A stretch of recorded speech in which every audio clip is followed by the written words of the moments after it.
Code Blue Karma. I stood in Marcus's office corner, watching him lean back in his leather chair with that smug grin I'd grown to hate.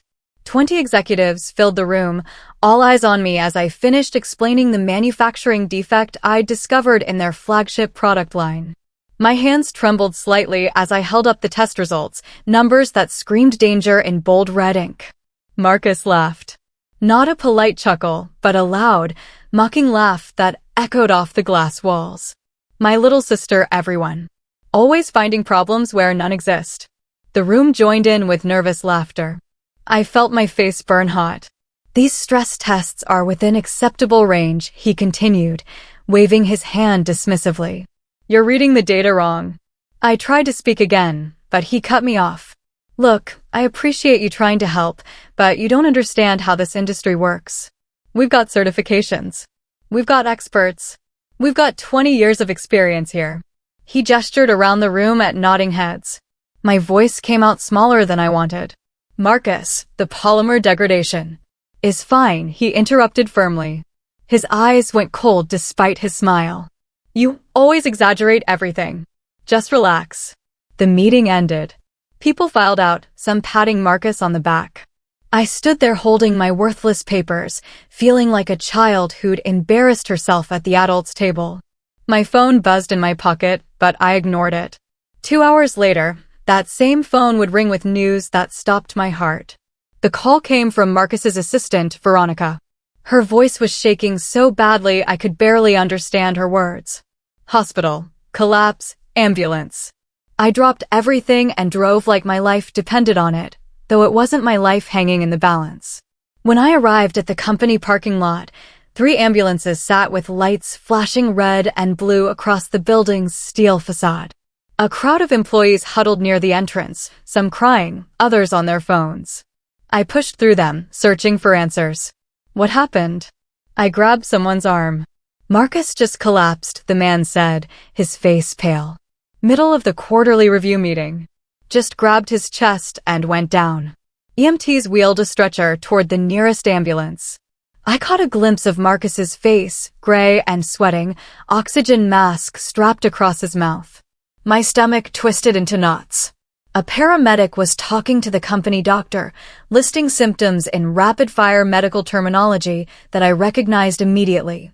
Acute stress response, elevated blood pressure, cardiac event indicators, chemical exposure complications. Every single symptom matched what I'd warned about in my report.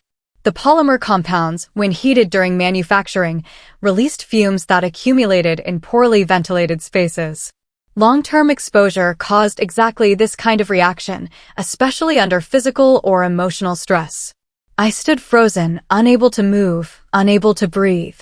Someone nearby, a woman from accounting named Patricia, turned and stared at me with wide eyes. She'd been in that morning meeting. She'd heard my warning. Her whisper cut through the chaos around us. How did you know? The hospital waiting room smelled like disinfectant and bad coffee. My parents arrived within an hour, my mother's face streaked with tears, my father's jaw set in that familiar angry line. I stood to greet them, but Mom walked straight past me to the reception desk. Dad acknowledged me with a brief nod, then followed her. My younger sister, Ashley, arrived next. She at least hugged me, but pulled away quickly when Mom called her over. For 3 hours, I sat alone while my family clustered together across the room. They whispered and glanced my way occasionally, their expressions ranging from concerned to hostile. I tried to approach twice, but Mom held up her hand both times, silently ordering me back. Finally, a doctor emerged with updates. Marcus was stable. Tests were being run. The family could see him soon. Mom thanked the doctor profusely, then turned to face me. This is your fault, she said, loud enough for everyone nearby to hear. You stressed him out with all your doom and gloom this morning. I blinked, stunned. Mom, I was trying to. You were trying to make yourself look important, Dad interrupted, his voice hard. Playing expert, undermining him in front of his own team. You know how much pressure he's under. Ashley touched my arm gently, but when I looked at her, she shook her head slightly. Don't argue, her eyes said. Not now. I think you should go home, Mom said. You've done enough damage for one day. I gathered my jacket and bag slowly, giving them a chance to change their minds. They didn't. As I walked toward the exit, my phone buzzed. A text from Marcus's number, though I knew he couldn't be texting right now. 3 words appeared on my screen: "You don't know anything." I stared at that text for 20 minutes in my car, parked under a flickering streetlight in the hospital lot. Marcus couldn't have sent it. He was sedated, connected to monitors, barely conscious when they wheeled him in. Someone else had his phone. Someone else was delivering his message. The words felt like a threat disguised as a dismissal. Not just "you're wrong, but you don't know," implying there were things I wasn't supposed to know, things I shouldn't look into further. My mind raced back to the morning meeting. Marcus's reaction had been too aggressive, too defensive. A simple manufacturing concern should have prompted investigation, not mockery. Unless he already knew about the problem. Unless he'd known for a while and had reasons for hiding it. I drove home on autopilot, my brain churning through possibilities. The company had struggled lately, that much was public knowledge. Their stock had dipped 15% over 6 months. 2 major contracts had fallen through. But Marcus always had explanations, always projected confidence. What if that confidence was an act? What if the company wasn't just struggling but dying? And what if the manufacturing defects I discovered were just the visible tip of a much deeper problem? I thought about the office network. When I'd worked there 2 years ago, before moving to a competitor, I'd set up several systems. Marcus had never revoked my administrative access, a lazy oversight that suddenly seemed valuable. At home, I opened my laptop. My fingers hovered over the keyboard. This felt like crossing a line, violating trust. But that text message kept glowing in my memory. "You don't know anything." Maybe it was time I did. I logged into the company server remotely, my old credentials still active after all this time. The system accepted my password. I was in. The first folder I opened contained nothing unusual: standard project files, meeting notes, quarterly reports that matched what they'd published publicly. But something felt off. The dates didn't flow naturally. There were gaps, places where files should have existed but didn't. I searched deeper, using techniques I'd learned in my cybersecurity courses. Deleted files leave traces. Archives keep shadows. Within 30 minutes, I found a hidden directory labeled archive_temp_2023, buried 3 layers deep in the system. Inside were financial spreadsheets that made my blood run cold. The numbers told a story Marcus had been hiding from everyone, possibly even from the board. Revenue projections inflated by 40%. Expenses categorized incorrectly to mask losses. Debt obligations shuffled between accounts to avoid reporting requirements. The company wasn't just struggling. It was hemorrhaging money, had been for over 18 months. Marcus had been cooking the books, making cosmetic changes to hide the bleeding until, what? Until he could fix it? Until he could find someone else to blame? I kept digging, and that's when I found it. A document dated 3 months ago, titled Risk Assessment and Mitigation Strategy. I opened it with shaking hands. The report outlined potential scenarios if the company's real financial situation became public. It discussed legal exposure, regulatory investigations, and shareholder lawsuits. And there, in Section 4, under Internal Risk Factors, I found my own name. Naomi Pierce, former systems analyst, current employee at competitor firm. Potential knowledge of operational issues. History of raising concerns. Documented pattern of alarmist behavior. Recommended containment strategy. Document all interactions. Establish pattern of unreliability. They were building a case against me. Not just dismissing my concerns, but actively preparing to discredit me if things fell apart. I was being set up as the scapegoat. I didn't sleep that night. I sat at my kitchen table, laptop open, methodically copying files to an encrypted external drive. Every document, every email, every spreadsheet that showed what Marcus had been hiding. The sky was turning gray with dawn by the time I finished. The risk assessment document wasn't just about me. It outlined a comprehensive plan to shift blame if the company collapsed. Manufacturing defects would be attributed to sabotage by disgruntled former employees. Financial irregularities would be blamed on unauthorized system access. Even the health and safety violations I'd tried to report would be framed as malicious false reporting. Marcus had been building this narrative for months, carefully laying breadcrumbs that led away from his own decisions and toward convenient targets. I was just one of several people he'd identified as potential scapegoats. An engineer named Paolo who'd quit 6 months ago. A quality control manager named Diana who'd been transferred to a different division. A whistleblower waiting to happen, already blamed in advance. The polymer exposure issue I discovered was real, documented in internal safety reports that never made it to management. Marcus had received warnings from his own safety team and ignored them, then buried the reports to avoid costly recalls or manufacturing changes. My morning presentation hadn't told him anything new. It had just threatened to make public what he'd been concealing. And now he was in the hospital, possibly because of the very exposure he'd dismissed. The irony would have been funny if it wasn't so dark. I made coffee as morning light filled my apartment. My phone had 17 missed calls from family members, none of which I felt ready to return. Instead, I opened my email and composed a simple 2-sentence message to Marcus's office. Dear Mr. Pierce, please accept my formal resignation from Pierce Manufacturing Incorporated, effective immediately. Best regards, Naomi. I attached nothing. Explained nothing. Just sent it and closed my laptop. 3 days later, my phone would ring with an opportunity one never saw coming. Walking out of Pierce Manufacturing for the last time felt surreal. I'd cleared my old locker in the parking garage, a forgotten space from my previous employment, and retrieved some personal items I'd left behind years ago. The security guard at the front desk, an older man named Carlos, looked surprised to see me with a box. Leaving us, Miss Pierce? He asked.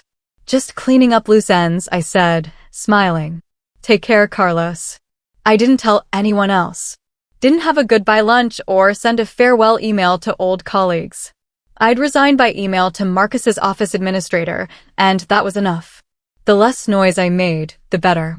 My current employer, a competing manufacturing firm called Titan Industries, had no idea about the drama with my brother. I'd kept those worlds carefully separated. At Titan, I was just another materials engineer with a good track record and a quiet work ethic. On my 3rd day as an officially former Pierce Manufacturing employee, my supervisor at Titan called me into her office. Helena was a sharp woman in her 50s, always direct and never one for small talk. Close the door, she said as I entered. My stomach tightened. Had word spread already? Did they know about Marcus's hospitalization, my resignation, the family mess? Helena slid a folder across her desk toward me. I need you to look at this and tell me if you're interested. I opened it. Inside was a job description for a senior position, Director of Quality Assurance and Safety Compliance. The salary made my current paycheck look like pocket change. The benefits included stock options and a signing bonus. We've been watching your work, Helena said. Your attention to detail, your willingness to flag problems before they become disasters. That's exactly what we need in this role. I don't understand, I managed. I've only been here 8 months. Helena's expression shifted slightly, something knowing in her eyes. Naomi, we know about the issues at Pierce Manufacturing. We've known for quite a while. I sat frozen in Helena's office, my mind racing to catch up with her words. You knew. The industry isn't that big, Helena said, leaning back in her chair. We hear things. Quality control problems at Pierce. Safety violations swept under the rug. Financial irregularities. When we hired you 8 months ago, it wasn't just because of your resume. We wanted someone on the inside who could confirm what we were hearing. My chest tightened. You've been using me? Not using, protecting, Helena corrected. We thought you might approach us eventually, once you realized how deep the problems went. But you stayed quiet, kept your head down. Professional loyalty, I suppose. We respected that, even if it made our job harder. She opened another folder and pushed it toward me. Inside were internal reports from Pierce Manufacturing, documents I'd never seen before, leaked by someone else. They painted the same picture I'd discovered in my late-night server dive, a company circling the drain, hemorrhaging money, hiding problems behind creative accounting and aggressive damage control. The question now, Helena said, her voice dropping lower, is how exposed is your brother's company? Because if Pierce Manufacturing goes down suddenly, it creates opportunities for firms like ours. But it also creates chaos in the supply chain, and we need to be prepared. I looked at the job description again. Director of Quality Assurance. It wasn't just a promotion, it was a strategic position. They wanted me in charge of the systems that would protect Titan when Pierce inevitably collapsed. This feels wrong, I said quietly. Does it? Helena asked. You tried to warn them. They laughed at you. Your own brother chose profit over safety, and now he's in a hospital bed. You don't owe Pierce Manufacturing anything, Naomi. But you do owe yourself a career that values what you bring to the table. She stood and extended her hand. Think about it. But not for too long. Things are moving fast. I shook her hand and left her office with both folders tucked under my arm. That evening, Marcus called me for the first time since the hospital, his voice carefully neutral, pretending none of it had ever happened. Hey sis, Marcus said, his voice slightly hoarse, but trying for casual. Sorry I've been out of touch. This whole hospital thing really knocked me down. I held the phone away from my ear for a moment, staring at it in disbelief. Was he really going to act like nothing had happened? Like he hadn't mocked me publicly, hadn't sent threatening texts, hadn't tried to set me up as a scapegoat? How are you feeling? I asked, keeping my tone neutral. Better. Doctors say it was just stress, nothing serious. You know how it is, running a company takes a toll. He laughed lightly, looking for my agreement. Listen, I wanted to apologize for how I reacted in that meeting. I was under a lot of pressure, and I might have come across too harsh. Might have, I repeated flatly. Yeah, well, you know me. Sometimes I get defensive when I'm overwhelmed. But I've been thinking about what you said, about those test results. Maybe we should look into it more carefully. Could you send me your full analysis? There it was. He didn't care about my concerns. He wanted to know exactly what I'd found, how much I knew, what evidence I had. He was fishing, trying to gauge the threat level. I don't have that anymore, I lied smoothly. I deleted everything after the meeting. Figured if you weren't interested, there was no point keeping it. A pause. Too long. Oh, that's too bad. Would have been useful to review. We talked for another 5 minutes, meaningless small talk that fooled neither of us. He asked about my work at Titan, about my apartment, about whether I'd heard from Mom. Normal sibling conversation wrapped around suspicious intent. After hanging up, I sat down and started mapping everything. Not impulsively, not emotionally, but systematically. I created spreadsheets tracking Pierce Manufacturing's client base, their contract renewal dates, their key dependencies. I documented every safety violation I discovered, every financial irregularity, every piece of evidence that showed Marcus's negligence. I wasn't planning immediate revenge. I was building a comprehensive understanding of exactly how vulnerable his company was, where the pressure points existed, and how long they had before everything crumbled. Knowledge was power, and I was done being powerless. 2 weeks later, Marcus invited me to dinner at Romano's, an upscale Italian restaurant downtown where our family used to celebrate milestones. The invitation came via text, casual and friendly. Miss you, sis. Let's catch up properly. My treat. I accepted, though every instinct screamed warning. I spent the afternoon preparing, not my appearance, but my approach. I reviewed everything I'd learned, every document I'd saved, every vulnerability I'd mapped. I dressed professionally, but not formally, wanting to seem open but not eager.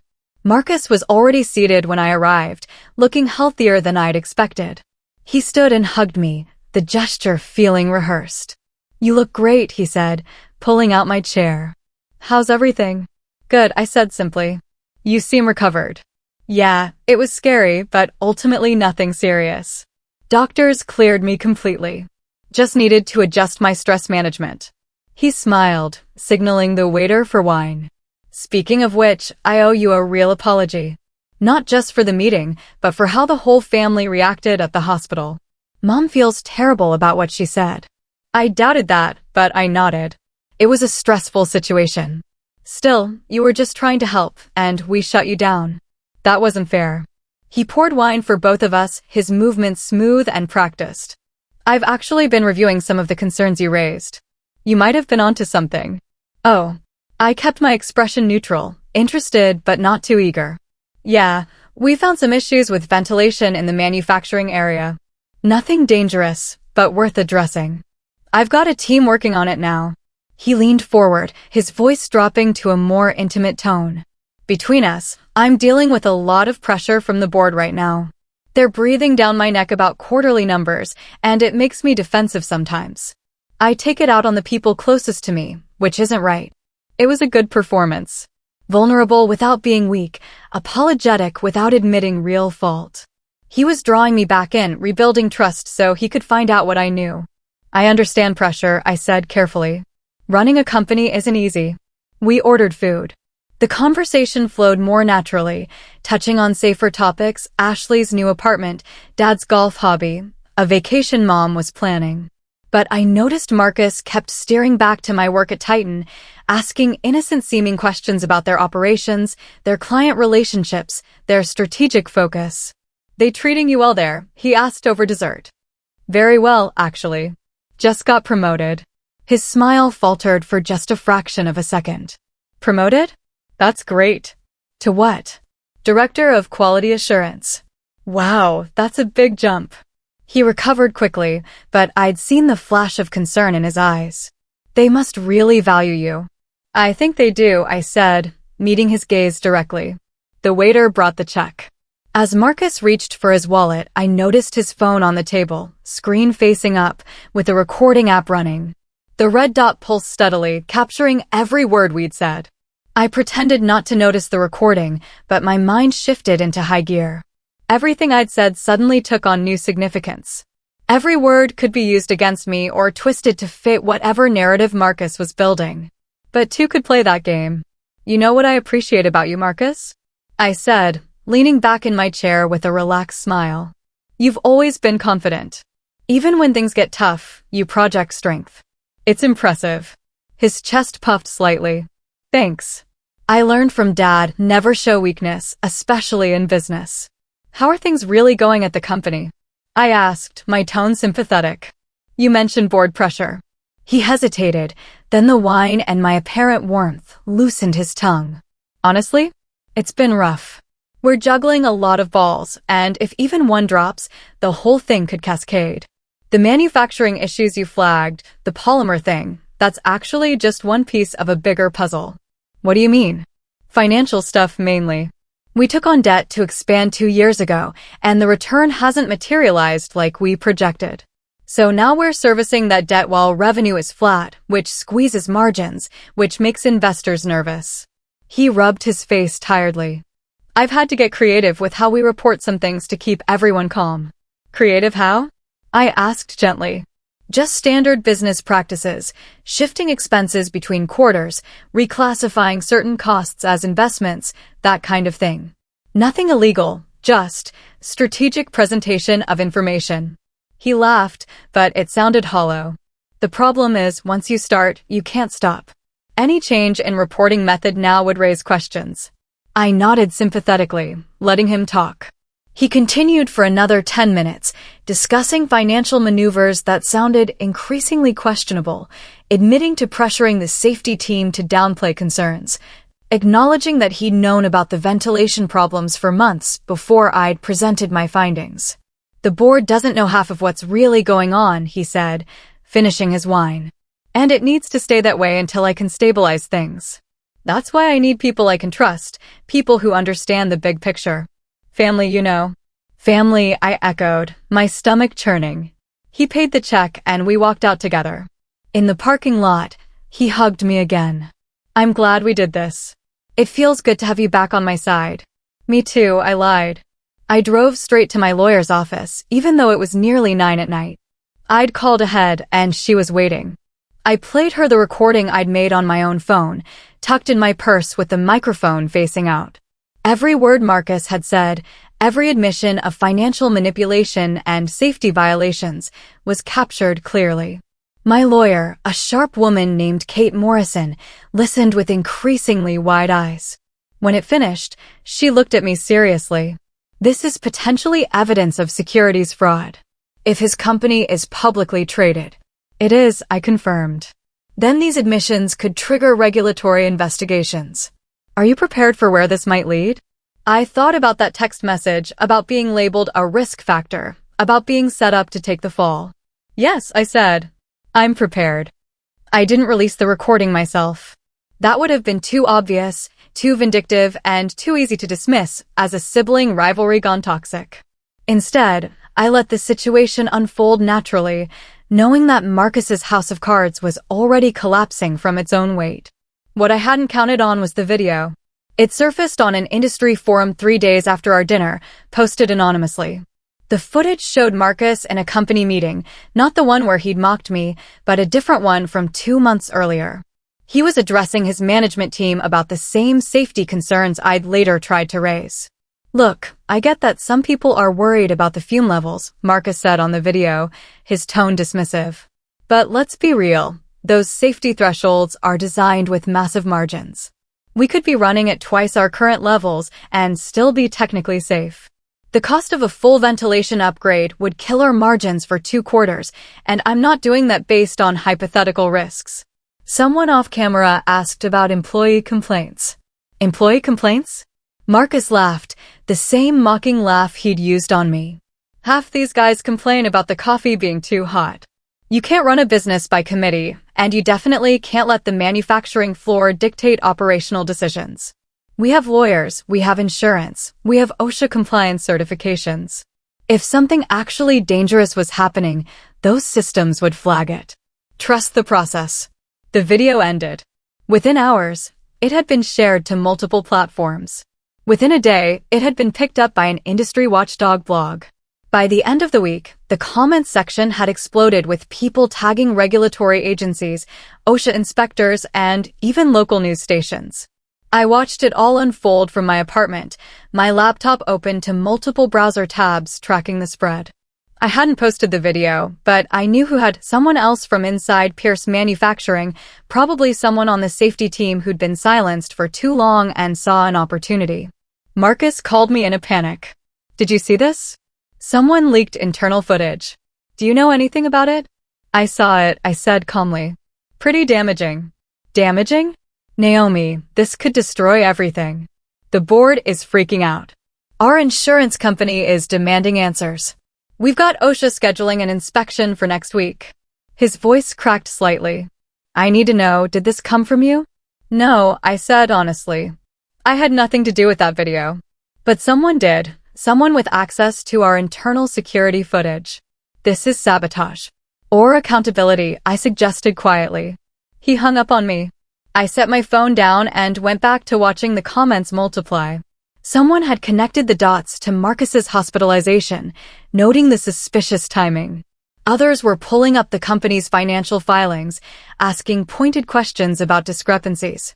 The internet had taken hold of the story, and there was no putting that genie back in the bottle. The investigation started within 10 days. OSHA sent inspectors who found exactly what I'd documented in my report: inadequate ventilation, excessive fume levels, employees showing symptoms of long-term exposure. The company's insurance underwriters launched their own review. And then the Securities and Exchange Commission sent a letter requesting documentation of the company's financial reporting for the past 3 years. Pierce Manufacturing stock dropped 11% in a single day. 2 major clients announced they were pausing contracts pending the investigation outcomes. The company's bank sent representatives to review their loan covenants, concerned about potential violations. I watched it all from my new office at Titan, where my promotion had become official. My role was to ensure we didn't make the same mistakes Pierce was paying for, to build robust safety systems and transparent reporting that could withstand scrutiny. Ironically, Marcus's failure was making my success possible. For weeks into the crisis, Marcus showed up at my apartment building unannounced. The intercom buzzed at 7 in the evening, his voice crackling through the speaker. Naomi, please. I need to talk to you. I hesitated, then buzzed him up. When I opened the door, I barely recognized him. He'd lost weight, his face was drawn and pale, and his clothes looked slept in. The confident, smirking brother who'd mocked me in that meeting was gone, replaced by someone desperate and afraid. Can I come in? He asked. I stepped aside. He walked to my living room and stood awkwardly, not sitting until I gestured to the couch. I took the chair across from him, maintaining distance. "I'm drowning," he said simply. "The investigations are finding everything. The financial stuff, the safety violations, all of it. The board is talking about removing me. Our lawyers say criminal charges are possible." I said nothing, just watched him struggle with whatever he'd come to say. "I need your help," he finally admitted. "You're good with numbers, good with systems. If we work together, we could maybe fix some of this, make the financial reports look less problematic. Clean things up before the regulators dig too deep." "You want me to help you commit more fraud," I said flatly. "I want you to help me survive." His voice rose, then fell as he caught himself. "Look, I know I treated you badly. I know I dismissed your concerns and made you look foolish. I'm sorry, truly sorry. But we're family, Naomi. That has to count for something." "Family," I repeated. "Like when you set me up as a scapegoat in your risk assessment documents?" He went very still. "You know about those." "I know about all of it, Marcus. The hidden financial files, the buried safety reports, the plan to blame former employees if things went wrong. I know you were preparing to throw me under the bus to save yourself."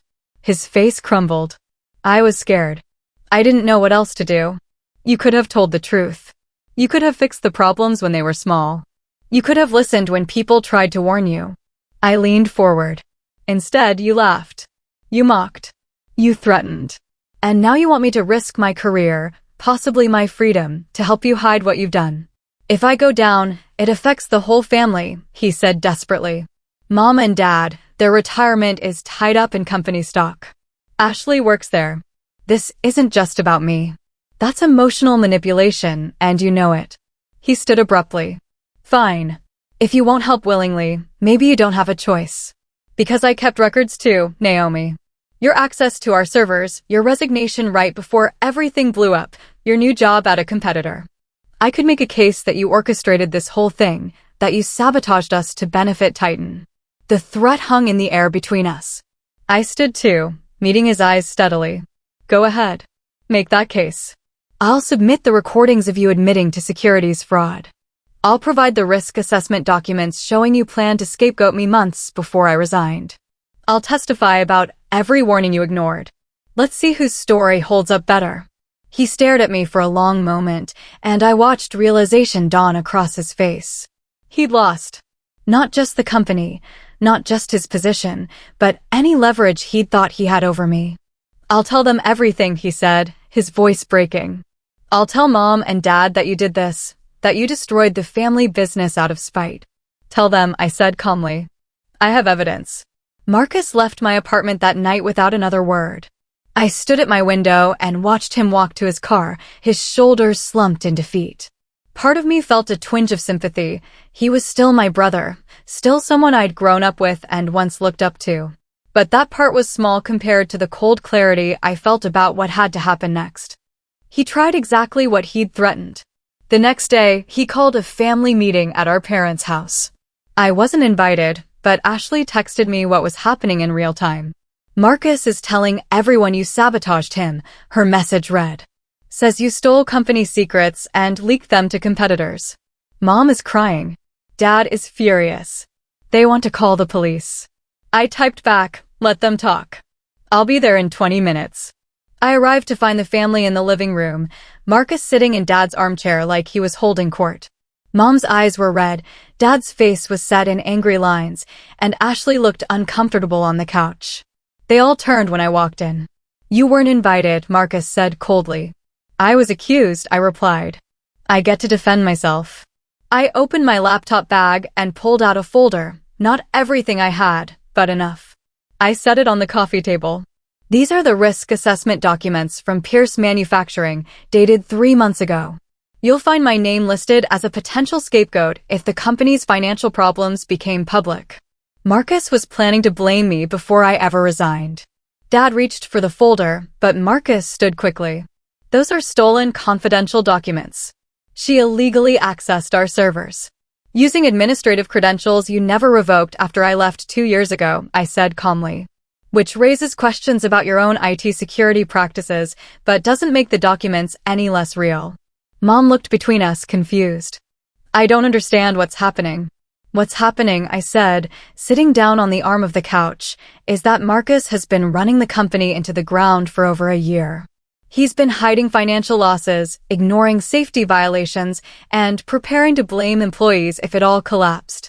When I tried to warn him about legitimate safety concerns, he mocked me publicly and then threatened me privately. So I resigned. That's the full story. She's lying, Marcus said, but his voice lacked conviction. I have recordings, I said quietly. From our dinner 2 weeks ago. You admitted to creative accounting, to pressuring the safety team, to hiding information from the board. Would you like me to play them for everyone? The room went silent. Marcus's face went from red to white. Dad set down the folder and looked at his son with an expression I'd never seen before, disappointment so deep it looked like grief. Marcus? Mom's voice was small. Is this true? He didn't answer immediately. He looked at me with something like hatred, then at our parents, then at the floor. It's more complicated than she's making it sound. Then explain, Dad said firmly. Make me understand. I can't, Marcus whispered. You wouldn't get it. The pressure, the expectations, the impossibility of meeting everyone's demands while keeping the company afloat. I did what I had to do. You broke the law, Dad said. And you tried to blame your sister for your mistakes. She should have helped me. Marcus's voice rose again. Instead, she resigned and took a promotion at a competitor. She benefited from my failure. No, I said. I protected myself from your failure. There's a difference. Ashley finally spoke up. Marcus, did you really plan to blame Naomi if things went bad? He couldn't look at her. That was answer enough. Mom started crying again, but this time not for Marcus, for what he'd become, for the lies he'd told, for the destruction he'd caused. Dad stood and walked out of the room without a word. Ashley hugged herself on the couch, looking lost. I collected my folder and stood to leave. The authorities will sort out the legal issues. I just wanted you all to know the truth. Naomi, Mom called as I reached the door. I turned back.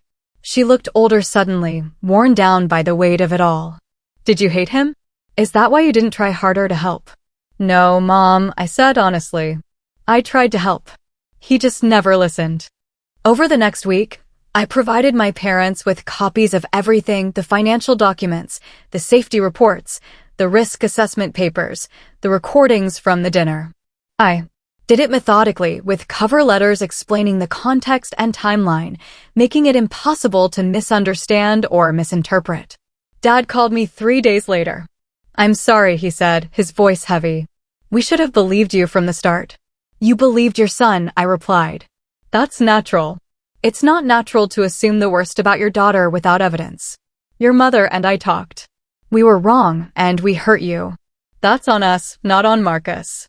It was more accountability than I'd expected, and it loosened something tight in my chest. Thank you, I managed. Mom didn't apologize directly, but she started texting me daily, small messages about nothing important, her way of rebuilding connection. I responded to each one, keeping things light. Healing would take time. Ashley, meanwhile, was furious with Marcus in a way the rest of us weren't.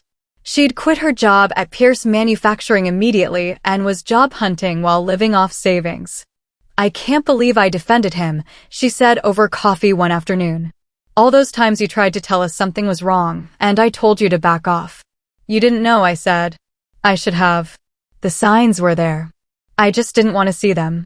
The investigators finished their preliminary review and released a summary report. It confirmed everything I documented: financial irregularities, safety violations, falsified reports to regulatory agencies.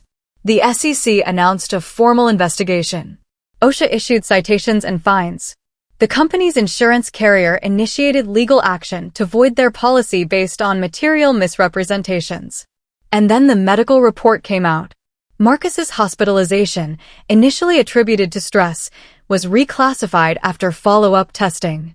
He'd shown elevated levels of the same chemical compounds I'd warned about in my presentation. The ambulance incident wasn't just stress, it was physical evidence of the very exposure he'd dismissed as non-existent. A health and safety lawyer I didn't know sent me a copy of the report with a note. Your warnings were right. This proves it. Thank you for trying.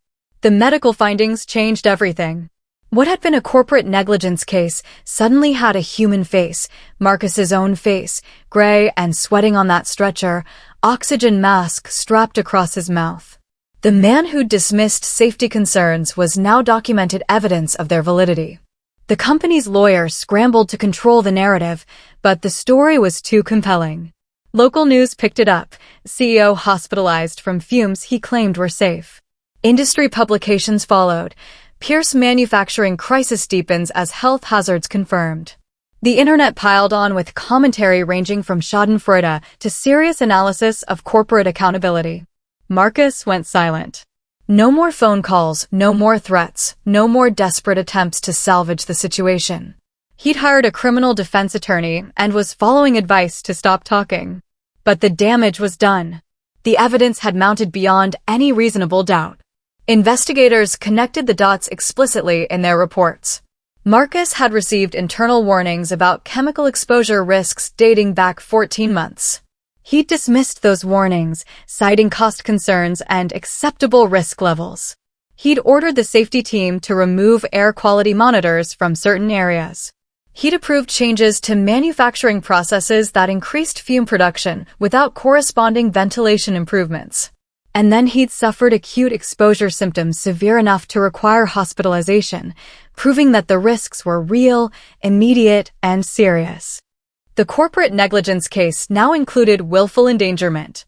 The financial fraud investigation expanded to include the costs Marcus had hidden related to safety upgrades he'd canceled. The insurance litigation added claims for fraudulent concealment of known hazards. My phone rang constantly with calls from lawyers, journalists, and investigators. I referred most of them to Kate, my attorney, who'd become my filter for the outside world. But one call I took directly from Paolo, the engineer who'd quit months ago and was also listed in Marcus's risk assessment documents. I just wanted to say thank you, Paolo said, for not backing down. I tried to raise these same issues and got pushed out. If you hadn't kept fighting, none of this would have come out. I didn't fight, I said honestly. I just documented everything and let it speak for itself. Sometimes that's the same thing, he replied. The hospital released Marcus's follow-up care records as part of the investigation. They showed he'd been experiencing symptoms for months, headaches, respiratory issues, cognitive fog that he'd attributed to stress, but were consistent with chemical exposure. He'd been literally breathing in the problem he refused to acknowledge, and his body had finally rebelled. The irony was almost poetic. He'd mocked my warning in front of 20 executives, and 2 hours later an ambulance confirmed I was right. Not metaphorically, not eventually, but immediately and undeniably. The universe had provided the clearest possible validation. The raid happened on a Tuesday morning.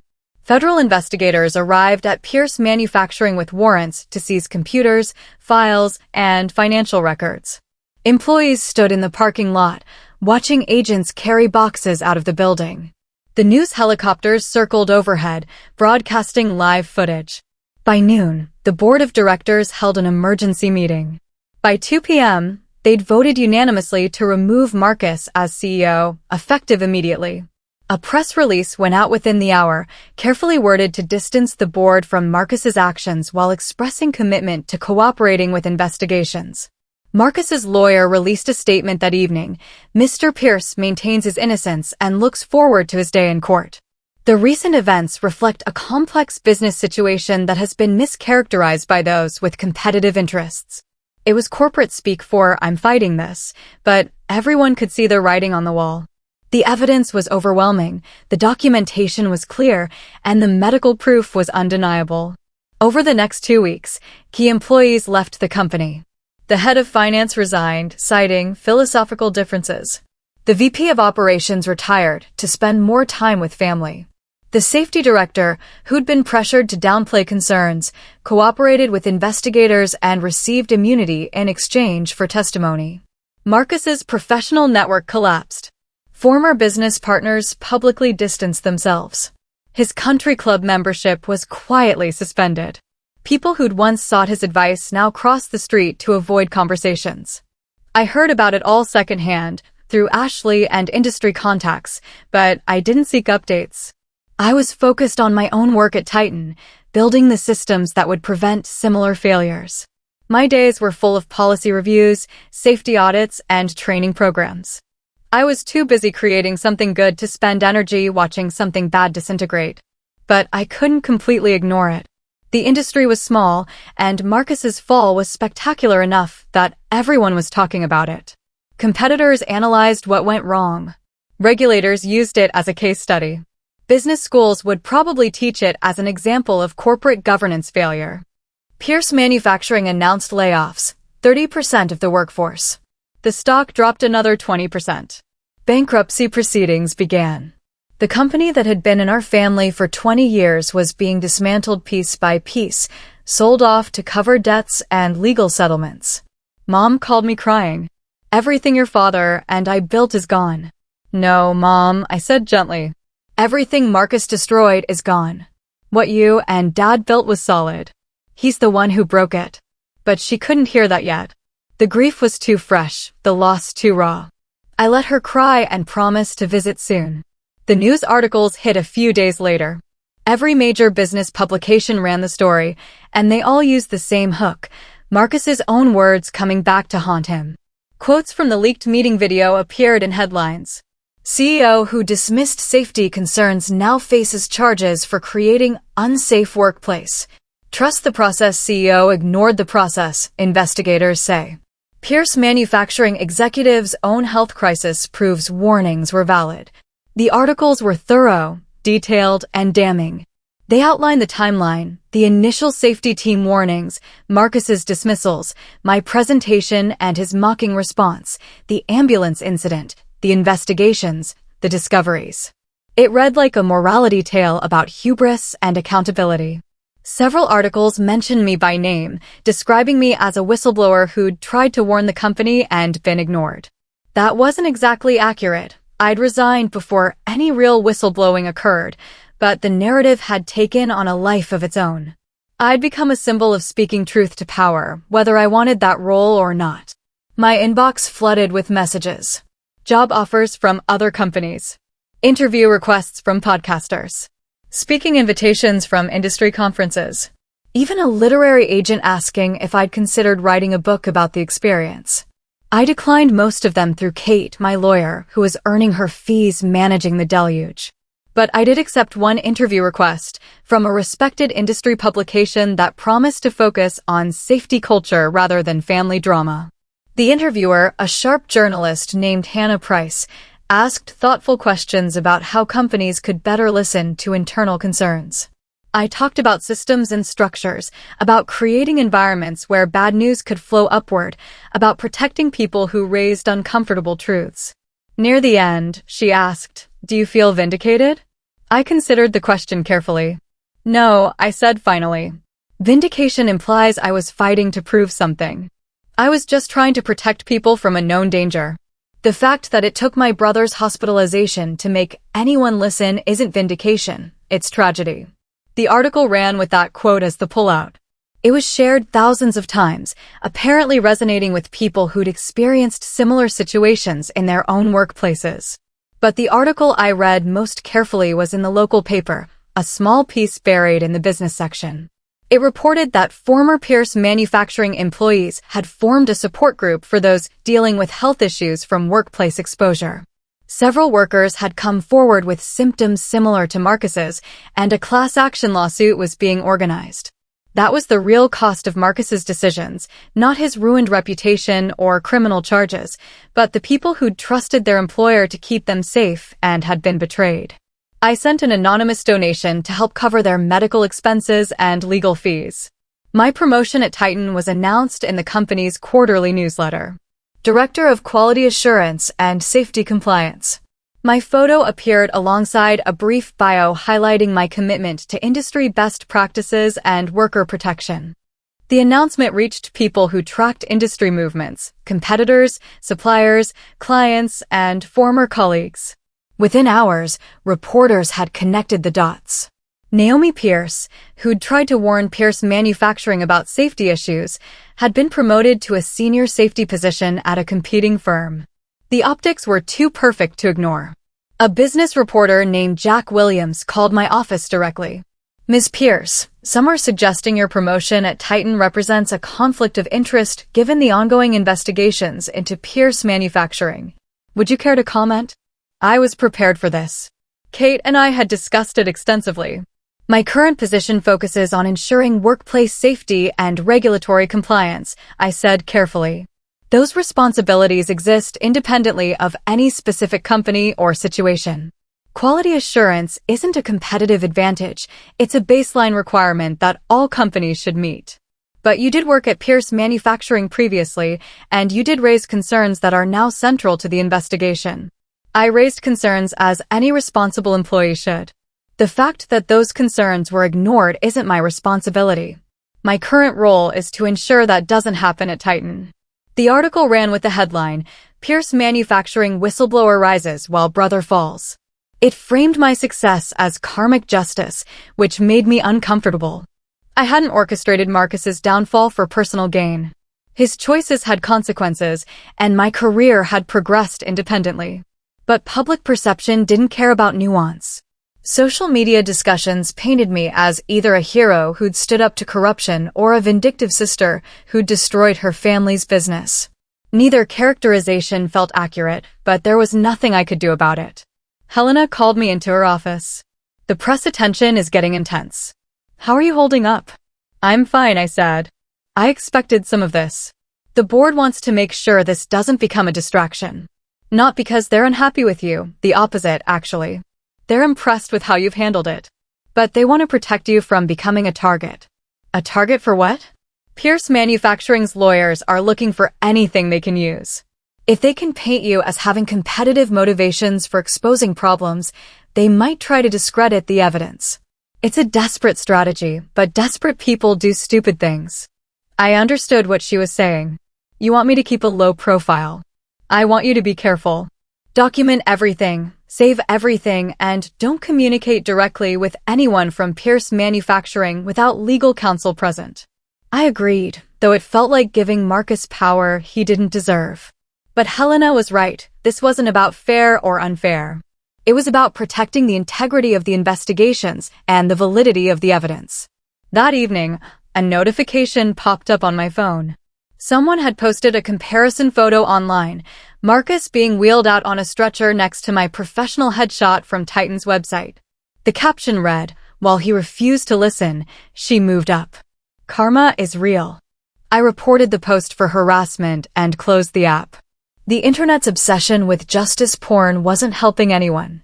But I couldn't deny a small, bitter satisfaction at seeing the truth acknowledged so publicly. The call came from an unknown number on a Saturday afternoon. I almost didn't answer, but something made me pick up. Maybe I knew on some instinctive level who it would be. Naomi. Marcus's voice was barely recognizable, hoarse, broken, stripped of all the confidence and swagger I'd known my whole life. "Please don't hang up." I should have. Kate would have told me to. But I didn't. "What do you want, Marcus?" "I need help. Financial help. The legal fees are destroying me, and the bank froze my accounts. Mom and Dad can't afford to help, and Ashley won't talk to me. You're the only one who..." "Who what?" "Who you haven't completely burned." I cut him off. "You threatened me. You tried to set me up as a scapegoat. You told our family I sabotaged you. Why would I give you money?" Silence. "Then, because we're family. You used that excuse when you wanted me to help you commit more fraud. It didn't work then, and it won't work now." "I'm losing everything," he said, and I heard tears in his voice. "My house, my reputation, my freedom maybe. They're talking about prison time, Naomi. Real prison. And I've got nothing left to fight with." Part of me, the part that remembered growing up together, playing in the backyard, sharing secrets in the dark, wanted to help. But a larger part remembered standing in his office while he mocked me, remembered being called a risk factor, remembered watching him choose ego over safety, profit over people. "You made choices," I said quietly. "Choices that hurt people, including yourself. The consequences you're facing aren't punishment, they're accountability. I'm sorry you're suffering, but I can't fix what you broke." I could lose everything, he repeated desperately. You already lost everything. You lost it the moment you decided your pride was more important than the truth. Money won't change that. I could hear him breathing on the other end, shaky and uneven. When he spoke again, his voice was different, smaller, resigned. You were right. About all of it. The safety issues, the financial problems, everything. I knew you were right, and I attacked you anyway because I couldn't admit it. It was the first real acknowledgement he'd given, the first genuine admission without excuses or qualifications. It should have felt like victory, but it just felt sad. I know, I said simply. Does that count for anything? It counts for you finally telling the truth. But it doesn't erase what you did, and it doesn't create an obligation for me to rescue you. Another silence. Then, I don't know how to come back from this. Maybe you don't, I said, not unkindly. Maybe this is where you are now, and you have to figure out how to move forward from here. But that's your work to do, Marcus. Not mine. I heard him take a shaking breath. I'm sorry. For everything. I know it doesn't matter now, but I am sorry. It matters, I said. Just not enough. The line went quiet for so long I thought he'd hung up. Then, okay. I understand. Take care of yourself, Naomi. You too, Marcus. I ended the call and sat staring at my phone. It felt like closing a door on something, though I wasn't sure exactly what. A relationship? A possibility? The past itself? I didn't cry. I'd done my crying months ago, in private moments when the weight of it all became too much. This just felt final, like the last sentence of a long chapter. I didn't give Marcus money, and I didn't change my mind about it. Kate said I'd made the right choice, that any financial support could be misinterpreted or used against me in the ongoing legal proceedings. But the decision wasn't really about legal strategy, it was about boundaries. Marcus had spent our entire lives taking what he wanted and assuming everyone else would accommodate him.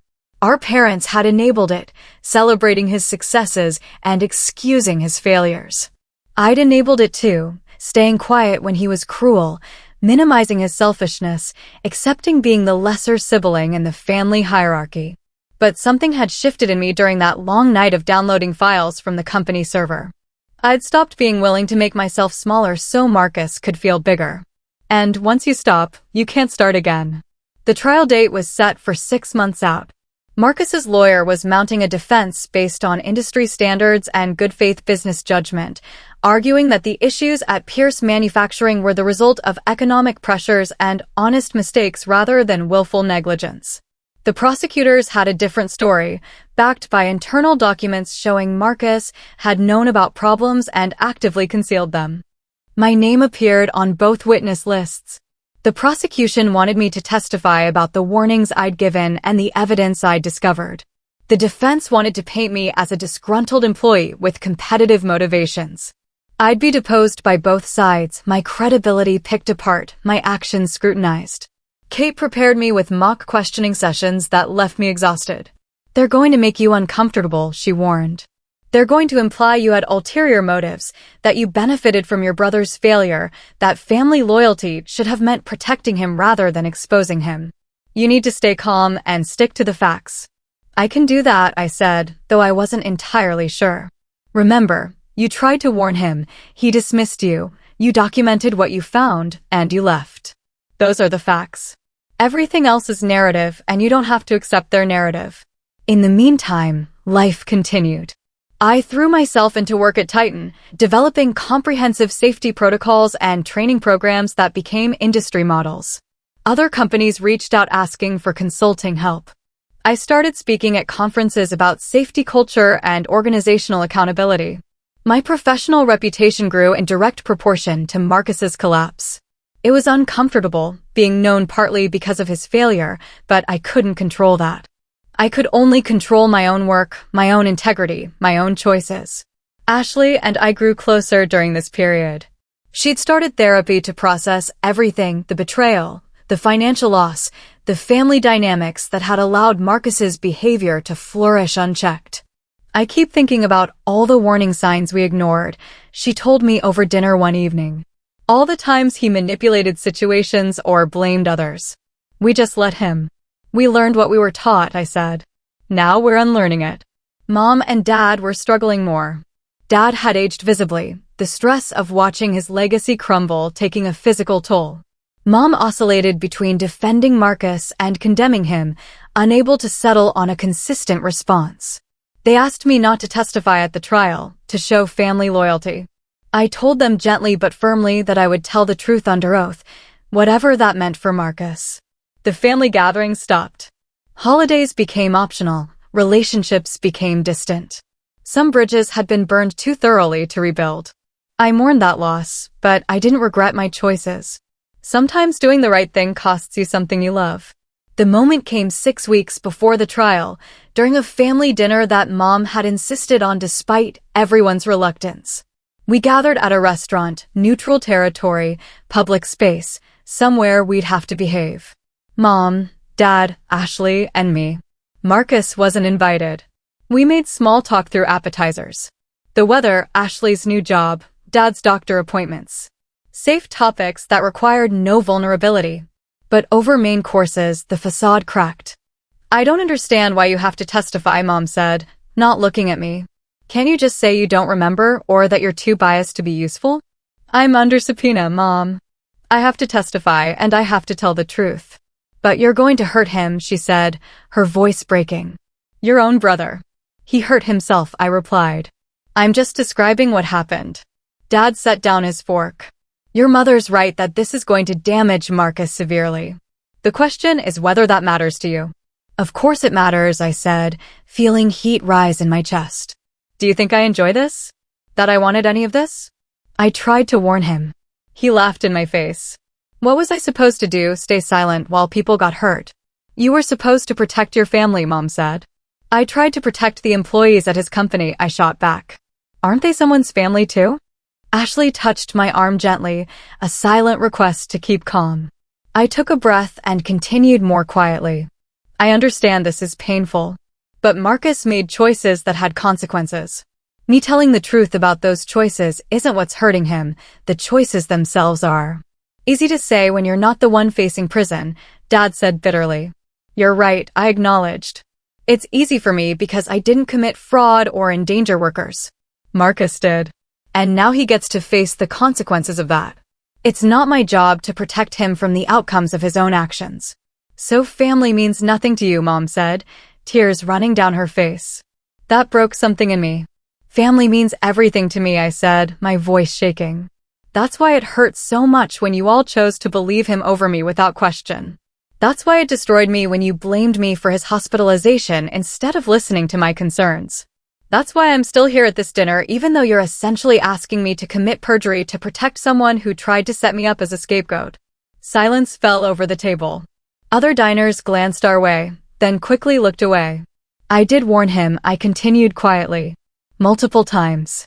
I gave him every opportunity to do the right thing. He chose not to.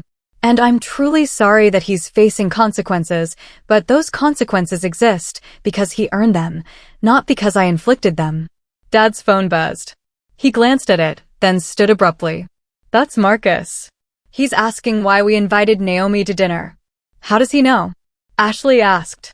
Dad didn't answer, but I understood. Someone had been feeding Marcus information, keeping him updated on family dynamics, probably hoping for ammunition to use in his defense. The surveillance, the suspicion, the fractured trust, it was still happening. I stood too. I think I should go. Nobody argued. I paid for my portion of the meal and left them there, 3 people bound by loyalty to someone who'd never earned it, unable to see that protection and accountability weren't opposites. In my car, I finally let myself cry. Not for Marcus, but for the family we'd never actually been, the one I'd imagined we were before reality shattered the illusion. The weeks after that dinner were quiet. No one called. No texts arrived. The family silence felt like punishment, like being banished for refusing to lie. I threw myself into work and spent evenings with friends who understood boundaries and accountability. Then, 3 days before my scheduled deposition, an email arrived. No sender name, just an anonymous address. The subject line read, "You should see this." I almost deleted it, assuming spam or harassment. But something made me open it. Inside was a video file, no message, no context. I downloaded it carefully, scanning for viruses, then played it.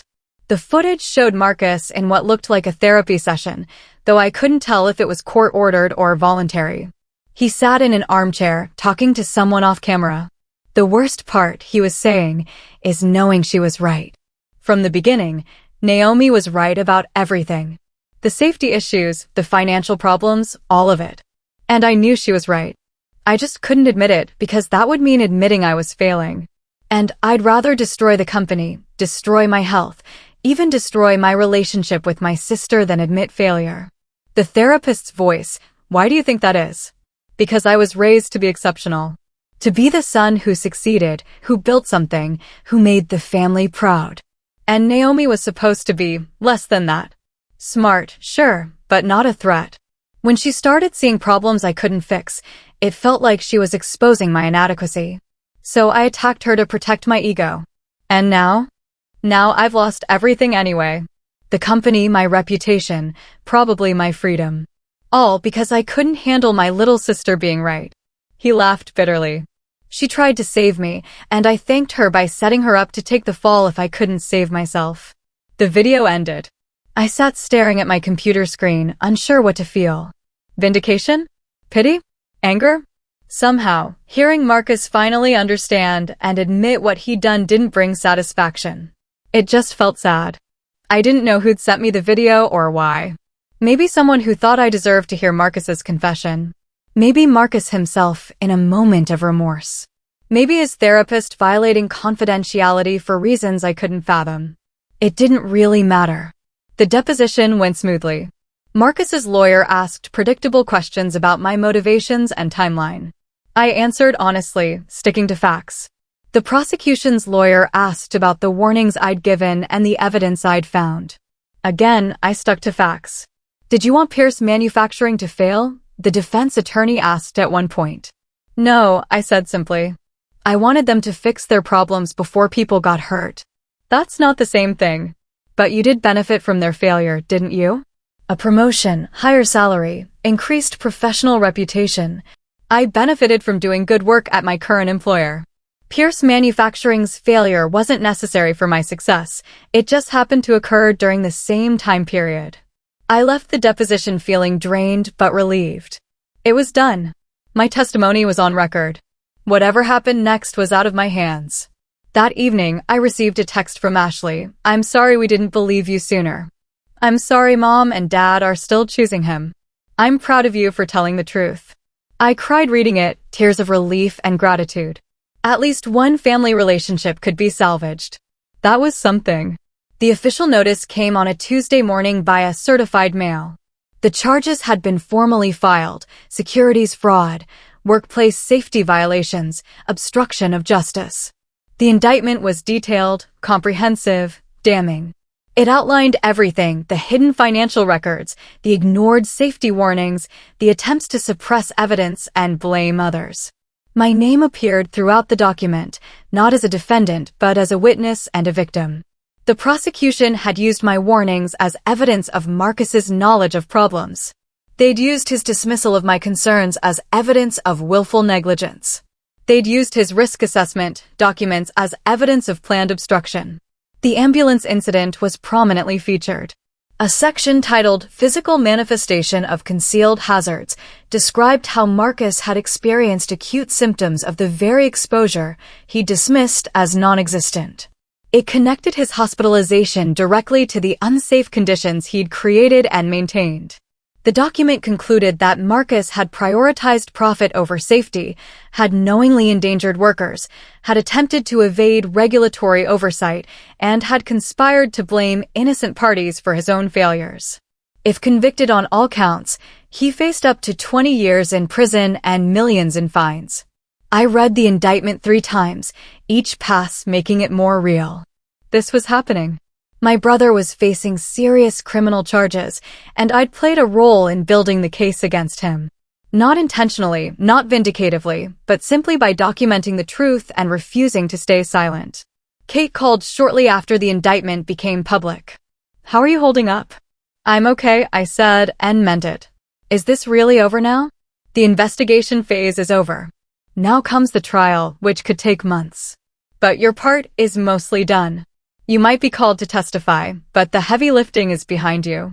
I felt something release in my chest, a tension I'd been holding for so long I'd forgotten it was there. What happens to him? That's up to the jury and the judge. But Naomi, the evidence is overwhelming.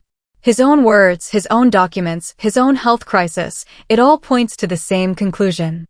Barring a miracle or a legal technicality, he's going to be convicted. After hanging up, I sat at my kitchen table and thought about that morning in Marcus's office. Me standing there with test results, trying to warn him. Him laughing, dismissing me, mocking me in front of 20 people. You always exaggerate. Relax. 2 hours later, the ambulance had confirmed I wasn't exaggerating. And now, months later, the legal system was confirming it again. But the confirmation brought no joy, no sense of triumph. Just a quiet acknowledgement that truth, however delayed, eventually surfaces. I thought about calling Marcus, offering some word of comfort or closure. But what would I say? That I was sorry? I wasn't sorry for telling the truth. That I hoped he'd be okay? He wouldn't be okay, not for a long time, and maybe that's what justice looked like. Instead, I called Ashley. We talked for an hour about nothing important, her new apartment, a show she was watching, plans for the weekend. Normal sibling conversation, the kind Marcus and I would never have again. This chapter of my life was ending. The investigations were done, the indictment was filed, the trial was scheduled. Soon it would be official, documented in legal records and news archives. My brother had fallen and I'd survived. Not because I'd engineered his downfall, but because I'd refused to go down with him. 6 months later, I sat in my office at Titan, reviewing safety protocols for a new manufacturing facility. The work was detailed and engaging, exactly the kind of challenge I thrived on. My phone buzzed with a news alert. Pierce Manufacturing CEO convicted on all counts. I read the article briefly. The jury had deliberated for 3 days before returning unanimous guilty verdicts. Sentencing would come later, but the outcome was certain now. Marcus was a convicted felon, his career destroyed, his freedom measured in years of incarceration ahead. I felt nothing. No satisfaction, no grief, just acceptance. This was the ending his choices had written, played out to its logical conclusion. I'd stopped being angry months ago. Anger required energy I preferred to invest elsewhere. My colleagues congratulated me that afternoon, aware of the connection. You must feel vindicated, someone said. No, I replied honestly. I feel tired. Because that's what it took, not revenge, not some master plan, just stubborn refusal to pretend problems didn't exist. I'd documented everything, saved everything, told the truth when asked, and let the system do its work. There was no dramatic confrontation, no moment of triumphant revelation. Just patience and preparation. That evening, I drafted an article for an industry publication about organizational safety culture. I wrote about the importance of listening to warnings, creating systems where bad news can flow upward, protecting people who raise concerns. I wrote about the human cost of prioritizing ego over evidence, profit over people, image over integrity. I didn't mention Marcus by name. I didn't need to. Everyone would know what I was talking about. The moral wasn't complicated. Arrogance ignores warnings, wisdom survives them. Marcus had chosen arrogance at every decision point, mocking concerns, suppressing evidence, attacking messengers. And each choice had compounded until the weight collapsed everything. I'd chosen differently. Not perfectly, not heroically, but consistently. I'd chosen to document rather than forget, to speak rather than stay silent, to protect myself rather than sacrifice for someone who'd never valued the sacrifice.